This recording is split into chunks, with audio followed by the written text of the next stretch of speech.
My name is Stephen Andreas Pomfret. I live in England. I am retired. I used to be a lorry driver. I am 72 years old, even though people say I don't look 72. I spend my time between bird watching, model railways, and just generally enjoying myself after 50 years of work. And life is fantastic.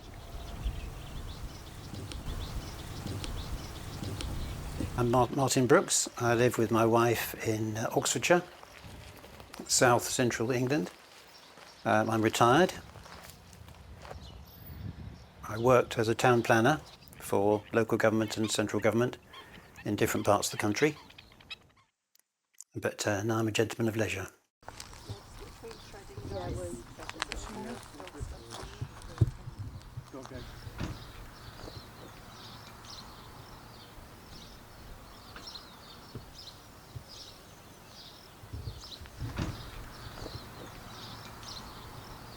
I smoked cigarettes, pipe, chewing tobacco, cigars for 40 years and had a bad chest.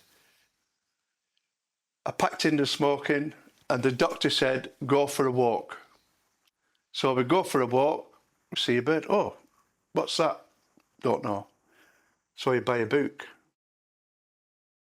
Oh, it's a bird book. There's a bird over there. Oh, I can't see.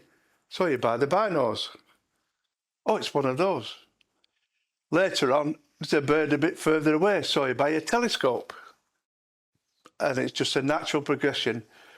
Once you've seen the birds in England, then you go abroad to see the birds. So we've been to Mallorca, Cyprus, Malta, Turkey, and the Holy Grail is Lesbos. That's why we're here.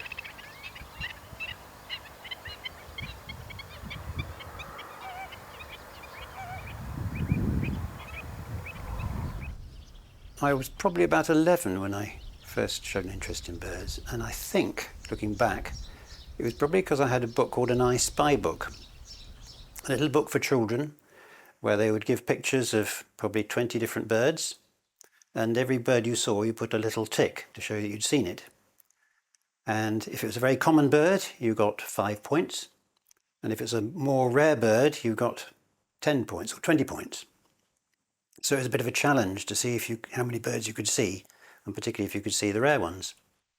So I think that was probably where it all came from, and I've been bitten ever since.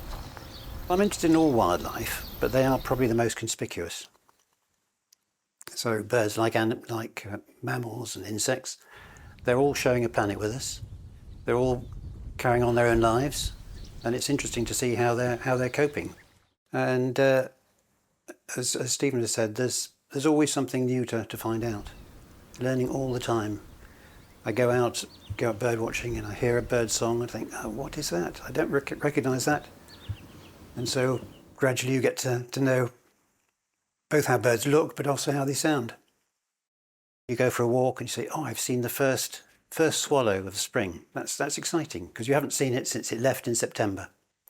So there's always something new to discover, new to see, and you never know what you're going to find.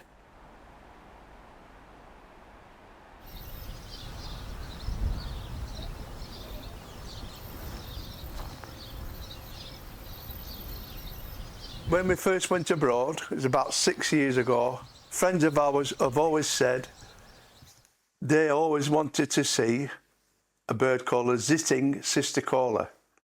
It's a tiny, tiny little brown bird. You'd pass it by, you'd never see it. But so I thought, he's having me on. I thought it was a joke. Looked in the book.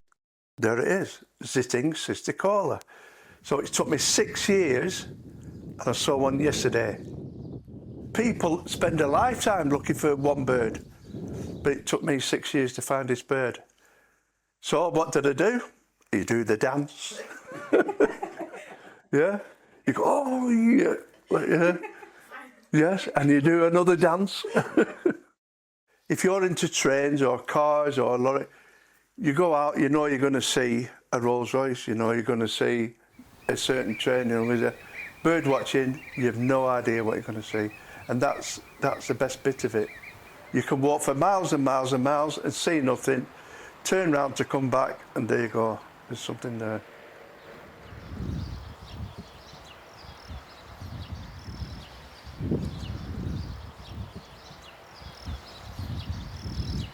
Probably the most memorable experience was when I was with my wife in Australia. And in Australia they have birds of paradise, and we were staying at a little lodge where they put food out for the birds. And a bird called a Victoria's rifle bird came down to eat, and it was very tame.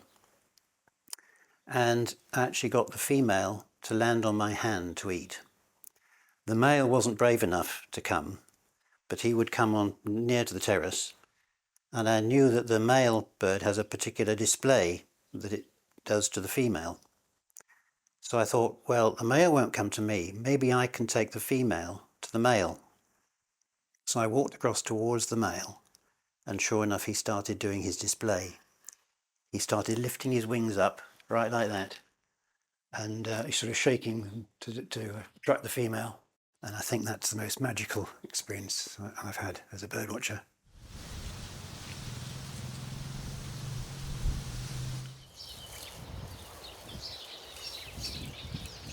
I had the good fortune to travel all over the world birdwatching, and you build up a knowledge of the birds you're familiar with, obviously in Europe, and I've learnt a lot coming here because of birds I've not seen before.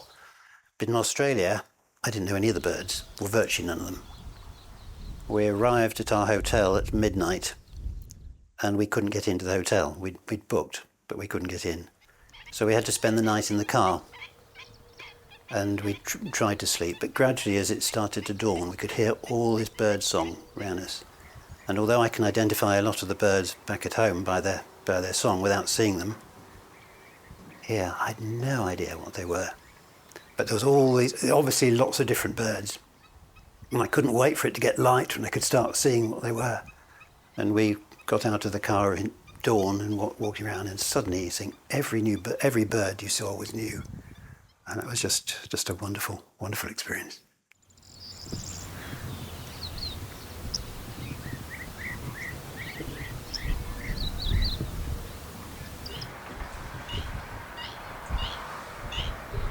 It's not seeing the next best bird, it's just seeing birds. So, you just go out, and as I say, you just never know what you're going to see. And that's motivation in itself, because there's a lot of people not allowed to go anywhere. If they've got a hobby, we're allowed to roam free to look for whatever we want, whether it be birds or cars or lorries, or it's just that we've chose to look for birds. But I think the freedom to be able to do that is the main thing, because there's a lot of people in this world that haven't got that freedom.